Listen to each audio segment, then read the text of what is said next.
Hello everyone, my name is Wasim. I am working as a vocational trainer under ITRC Technologies at Government High School Pathanatir. So guys, आज हम unit third start करेंगे level 2 का। Unit का नाम है database management system और आज के लेक्चर में हम इंट्रोडक्शन पार्ट कंप्लीट करेंगे और कुछ बेसिक टर्म्स पढ़ेंगे। तो चलिए स्टार्ट करते हैं। डेटा इन डेटाबेस मैनेजमेंट सिस्टम।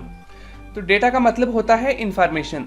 जब भी हम कोई सॉफ्टवेयर या वेब एप्लीकेशन बनाते हैं या जब भी हम किसी सॉफ्टवेयर या वेब एप्लीकेशन को यूज़ करते हैं तो हम कई तरह के डेटा को हैंडल करते हैं।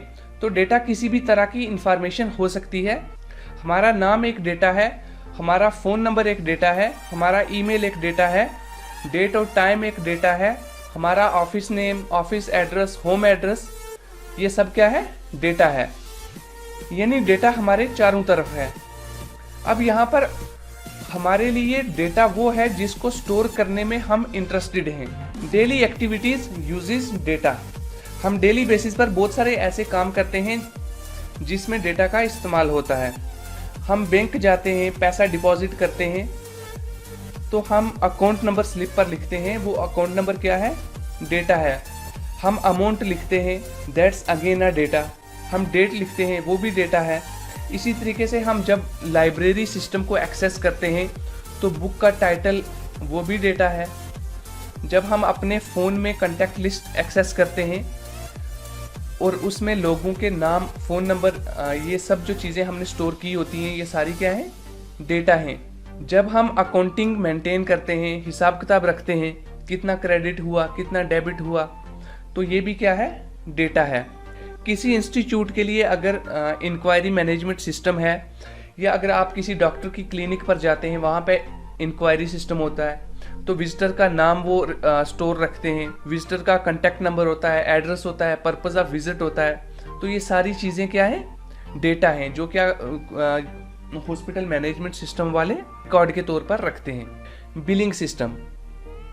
तो बिलिंग सिस्टम में प्रोडक्ट क्या है, प्रोडक्ट का कोड क्या है, प्रोडक्ट की प्राइस क्या है, बिलिंग डेट क्या है, बिलिंग अमाउंट क्या है, डिस्काउंट कितना है, तो ये सब इंफॉर्मेशन भी क्या है? डेटा है। हम होटल मैनेजमेंट सिस्टम की बात करें तो room number, available room, properties of room, they all are data. हम डेली बेसिस पर जो भी काम कर रहे होते हैं उसमें किसी न किसी टाइप की इंफॉर्मेशन इन्वॉल्व होती है। सो गाइज, अब यहाँ पे सवाल ये उठता है कि सॉफ्टवेयर क्यों बनाया जाता है, सॉफ्टवेयर की ज़रूरत क्या है? तो कई लोगों का ऐसा जवाब होता है कि सॉफ्टवेयर बनाने से काम आसान हो जाता है, बहुत स्पीडली हम काम कर लेते हैं। ये सारी बातें ठीक हैं, लेकिन अगर मैं कहूँ कि सॉफ्टवेयर क्यों बनाया जाता है तो उसका जवाब होना चाहिए सॉफ्टवेयर बनाए जाते हैं टू मैनेज इंफॉर्मेशन, यानी किसी न किसी टाइप की इंफॉर्मेशन को मैनेज करने के लिए ही हम सॉफ्टवेयर बनाते हैं। अब जैसे बैंक में जो सॉफ्टवेयर है वो हमारे अकाउंटिंग को मैनेज करने के लिए यूज़ होता है, या एटीएम मशीन में जो सॉफ्टवेयर है वो हमारे अकाउंट में जो भी ट्रांजैक्शंस वगैरह होती हैं उनसे रिलेटेड जो भी इंफॉर्मेशन होती है उसको मैनेज करता है। हमारे अकाउंट की इंफॉर्मेशन को, क्रेडिट डेबिट को क्या करता है? ये मैनेज करता है एटीएम का सॉफ्टवेयर। हमारे फ़ोन में जो कॉन्टैक्ट लिस्ट की एप्लीकेशन है वो हमारे कॉन्टैक्ट नंबर्स को मैनेज करने के लिए बनाया गया है, जो कि लोगों के नाम और मोबाइल नंबर्स को हैंडल करता है। सॉफ्टवेयर चाहे किसी भी किस्म का हो, काम उसका एक ही होता है, इंफॉर्मेशन को मैनेज करना। अब मैनेज एक बहुत ही बड़ा टर्म है, इसमें सभी चीज़ें इन्वॉल्व होती हैं, जैसे डेटा एंड इंफॉर्मेशन को एंटर करना, स्टोर करना, रिट्राइव करना, प्रोसेस करना, ये सारी चीज़ें इसमें हो सकती हैं। सॉफ्टवेयर या वेब एप्लीकेशन बनाने के कई फ़ायदे हैं। फॉर एग्जांपल, अगर हम रेलवे रिजर्वेशन सिस्टम की बात करें तो पहले हम काउंटर पर जाकर टिकट कलेक्ट करते थे, हमारा बहुत सारा टाइम वेस्ट हो जाता था। मगर रेलवे रिजर्वेशन सिस्टम जो कि अब ऑनलाइन हो गया है, इसके आने की मदद से हम ऑनलाइन टिकट बुक कर लेते हैं, हमारा बहुत सारा टाइम बच जाता है और घर बैठे टिकट भी मिल जाता है। इसके अलावा अगर हम ऑनलाइन बिल पेमेंट की बात करें तो वेब एप्लीकेशन सॉफ्टवेयर के आने से पहले हमें जो भी बिल पे करने होते थे वो हम ऑफिस में जाके लाइन में लगकर पे करते थे, मगर अब हम घर बैठे कोई भी बिल पे कर सकते हैं ऑनलाइन वेब एप्लीकेशन की मदद से। चाहे हमारा इलेक्ट्रिसिटी का बिल हो, वाटर का बिल हो या कोई और बिल हो, ये सब हम सॉफ्टवेयर की मदद से बहुत आसानी से घर बैठकर ही पे कर सकते हैं। अब लगभग हर जगह कंप्यूटर सॉफ्टवेयर्स का यूज़ होने लगा है, जैसे कि शॉपिंग मॉल हो गया, ऑनलाइन शॉपिंग हो गया, बिल पेमेंट हो गया, एटीएम मशीन हो गया। तो ऐसे ही हर जगह डिफरेंट टाइप्स की इंफॉर्मेशन को हैंडल करने के लिए डिफरेंट सॉफ्टवेयर्स का इस्तेमाल होने लगा है। तो इससे ह्यूमन एफर्ट्स का सही जगह पर इस्तेमाल हो रहा है। सॉफ्टवेयर के आने से जो मैनुअल वर्क है वो बहुत ही रिड्यूस हो गया है।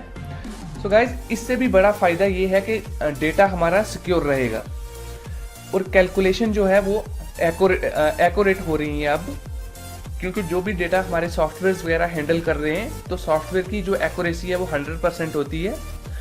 तो जो हमारी कैलकुलेशंस हैं वो एक्यूरेट होती हैं, क्योंकि जो भी काम हम मैनुअल करते थे उसमें मिस्टेक होने के चांसेस ज़्यादा होते थे। तो सॉफ्टवेयर के ज़रिए हम एरर फ्री काम कर सकते हैं। इसके अलावा अगर हम सोचने बैठें तो सॉफ्टवेयर के कई फ़ायदे हमें समझ में आएंगे। तो गाइस, कंक्लूजन हमारा क्या है? इस लेक्चर में हम समझ रहे थे कि डेटा क्या है और डेटा का क्या यूज़ है डेटा बेस मैनेजमेंट सिस्टम में। Data is any information in software system we manage data. Manage data means storing, processing and extracting data. तो गाइज, आई होप कि आपको डेटा का कंसेप्ट समझ में आया होगा। तो ये DBMS सीरीज़ का फर्स्ट वीडियो है। हम अपने अपकमिंग वीडियोस में DBMS को बहुत अच्छे से समझेंगे। तो गाइज, आज के लिए बस इतना ही। तो गाइज, चैनल को सब्सक्राइब करना ना भूलें। मिलते हैं आपको नेक्स्ट वीडियो में, तब तक के लिए गुड बाय।